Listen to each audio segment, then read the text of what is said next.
I wrote a piece a while back called Foundational Expectations. And Mm-hmm. it was a little bit about market differentiation, and it was a bit of a dig at all these things that people think are differentiations but really aren't. Yeah. Like, What but did you go into?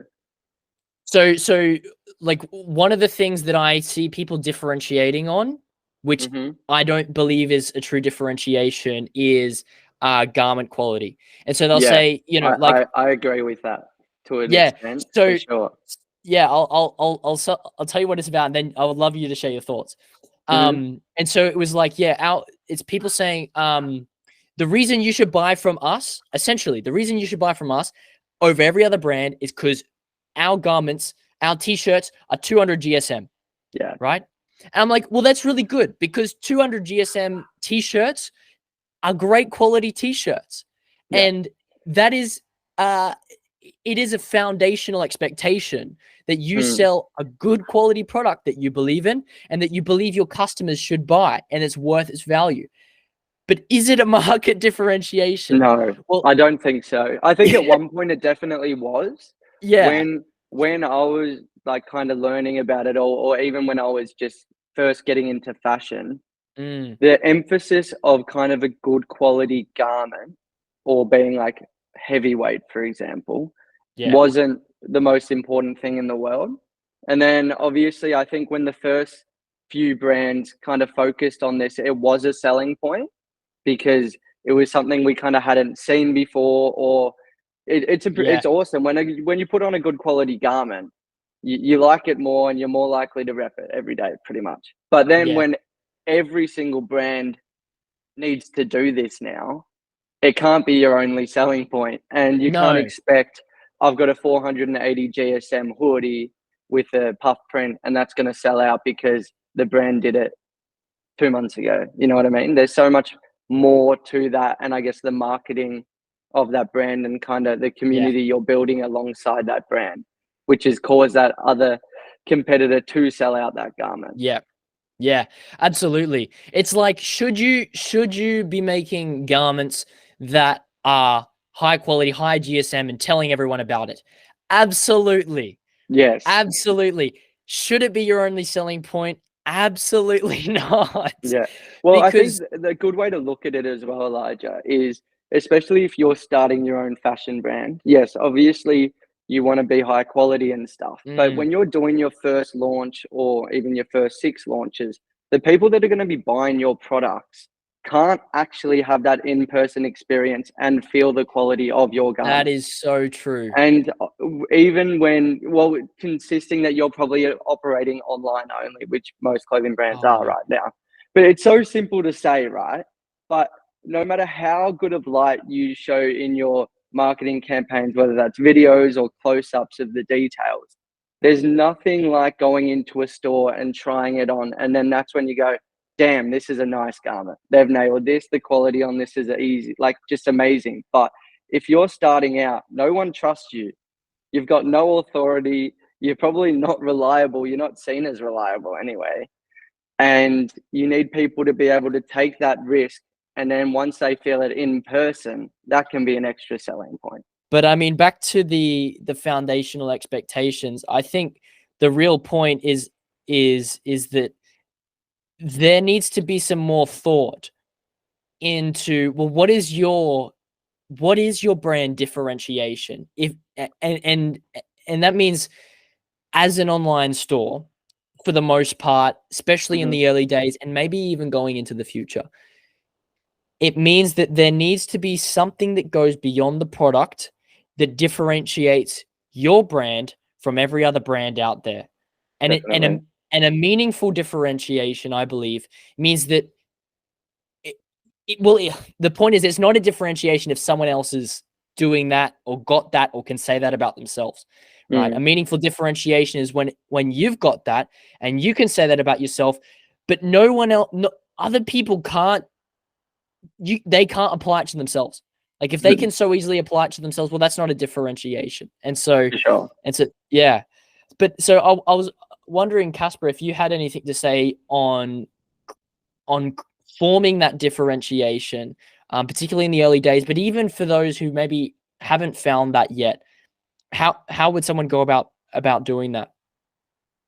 I think it's just, yeah, putting the time and work into finding it, and it might not come straight away at all. And you could be starting your clothing brand and it hasn't launched, so you've got to put the work in the early days so your foundations are set up from the beginning.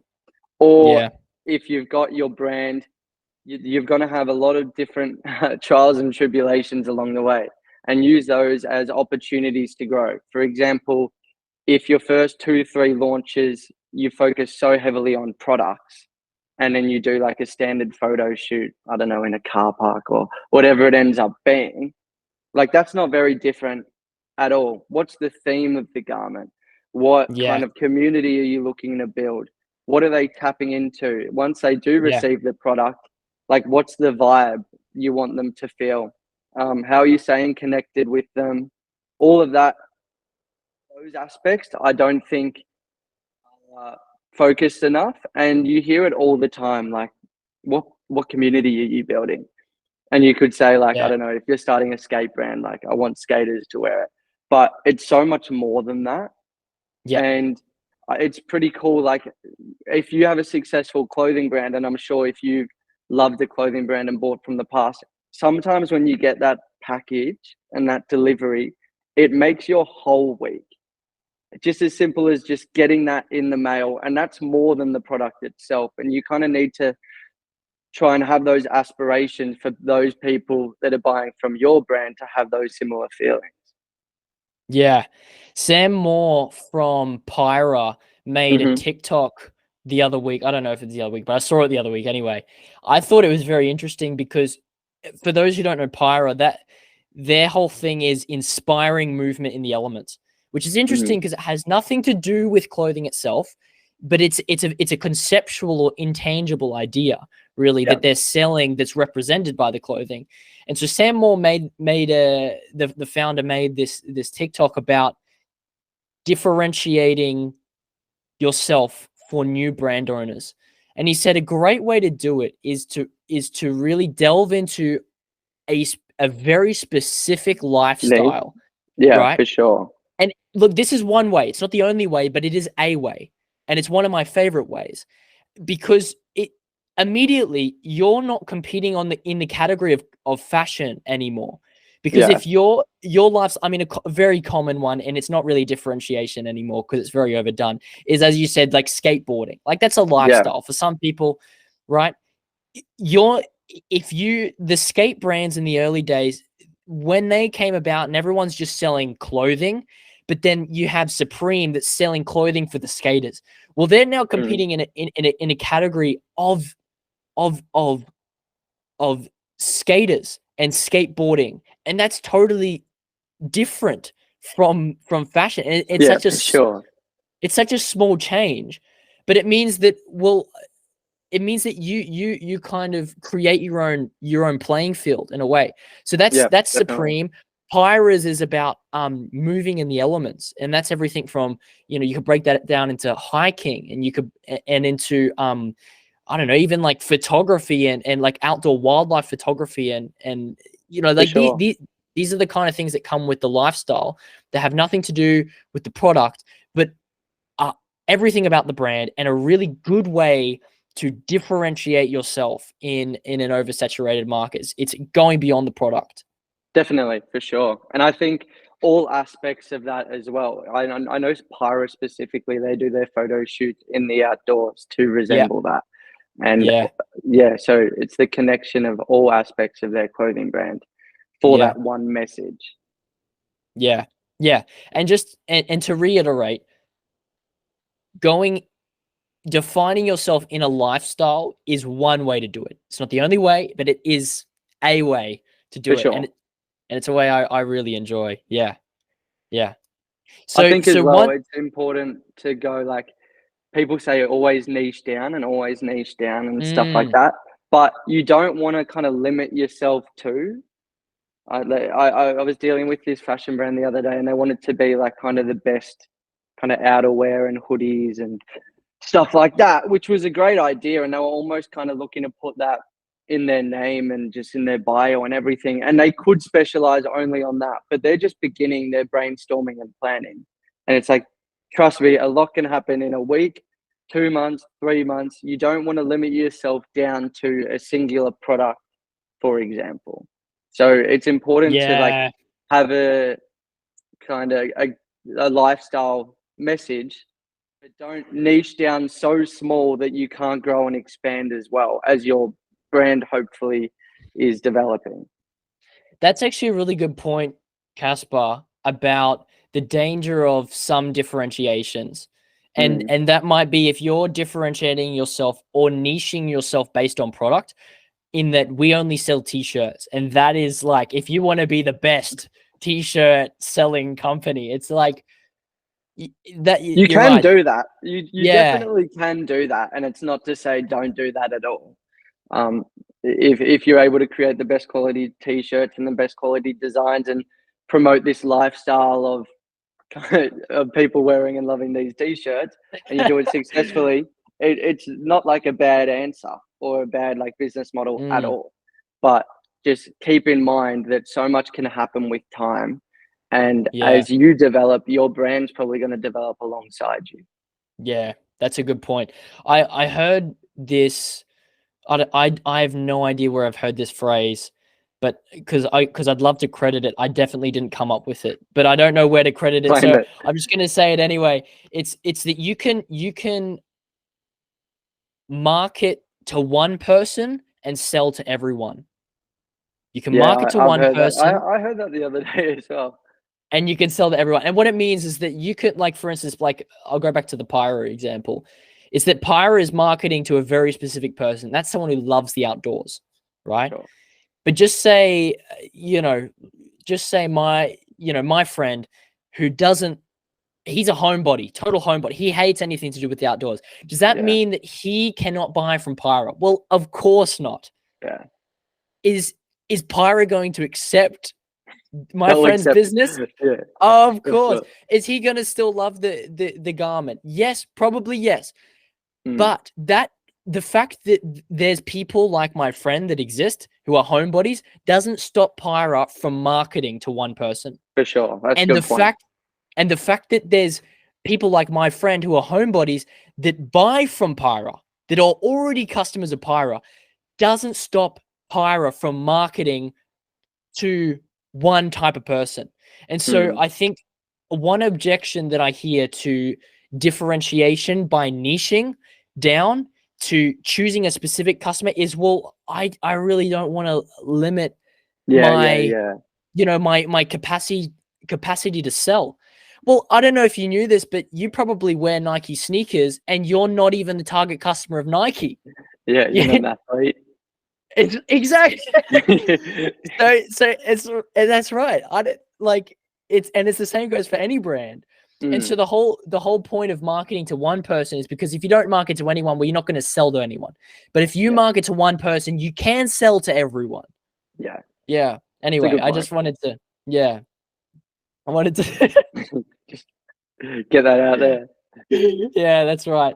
Man, no, this is great. Because I'm very passionate, Casper, about everything that you're talking about. About differentiating, about niching down. I'll share one more thing that I heard. I know who to quote this time, right? This is Seth Godin. Good right? start. So Seth Godin, I don't know. Do you know who Seth Godin is, Casper? Yeah. I do. Yeah, right. Well, for those who don't know anyway, he's like he's a guy in the world of marketing, and he's pretty good. He's got his head screwed on. He's been in the business world for probably more than 50 years. And he's quoted for saying, market to the smallest viable audience, right? Marketing to the smallest viable audience. And what that means when it says viable audience, that's referring to, well, what's this audience size that's big enough to sustain you and your brand, right? And so in like, what's an example I can pull for this? Like you might like, oh, I can think of, yeah, if you think of like doing ads, like Facebook ads, when it Hmm. asks you to like pick an audience or pick a person, it'll generally give you the audience size or the estimated audience size. And it Yeah, might say like they're in this audience of people who are interested in business, there are more than 10 million people that we could be pushing your ad to. But you can make that more specific and you can go, okay, well, how about people who are interested in business and dogs? And now yeah, they'll for say, sure. well, there's about a million. All right. And then you could say people who are interested in business, into dogs, they're between the ages of 18 and 25, and they're males. And so now it goes, all right, well, now you're down to 100,000. And so what this is about is picking the smallest viable audience, is really about choosing that one person who you're going to market to. For Is sure. and And so so yeah. I think that's a good thing in terms of with having that big audience. There's so many different things people are looking for, or like a solution to their problems. But if you like niche it down, so instead of people that are interested in fashion, you might do active wear. And then what's the gap in Mm, that market? What's the pain point that people are experiencing in the active wear community? What language do they respond to? And then yeah, you can plan your brand around those kind of concepts. that's so very true.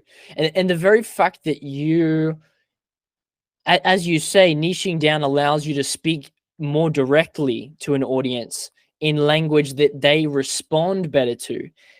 Just having that ability alone is like a superpower. Like if you know who you're talking to, you will just do so much better at capturing them.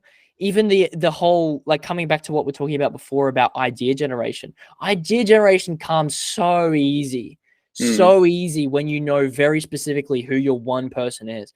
Like it's like what are they going to enjoy and consume? It's very hard to say this is what 7 billion people like to yeah, enjoy.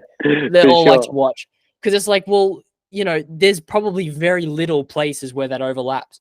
But Yeah, if you for think, sure. well, this is what people who who are striving to conquer their fears, that Mm, very specific type of person, here's what the content that they enjoy and consume. Well, that just got a lot easier.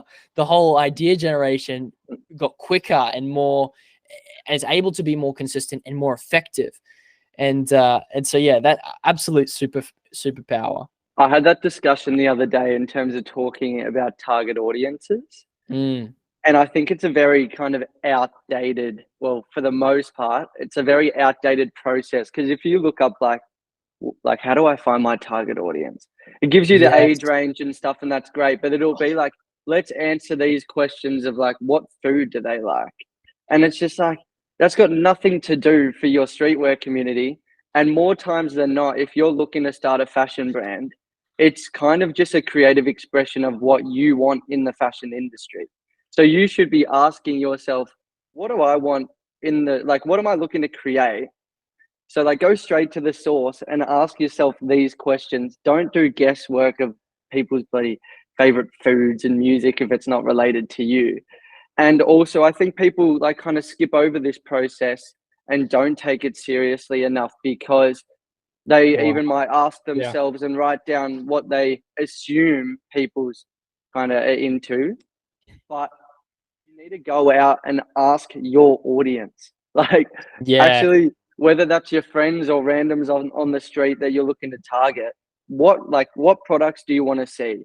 What details do you want to see? What do you think's going out of fashion? What are you hoping goes into fashion in the next 2 years again? And that way you're going straight to the source, you're knowing what exactly people are looking to get, you're learning about the languages they respond to, and then you'll know how to kind of market and create content and products to hopefully fulfill these solutions.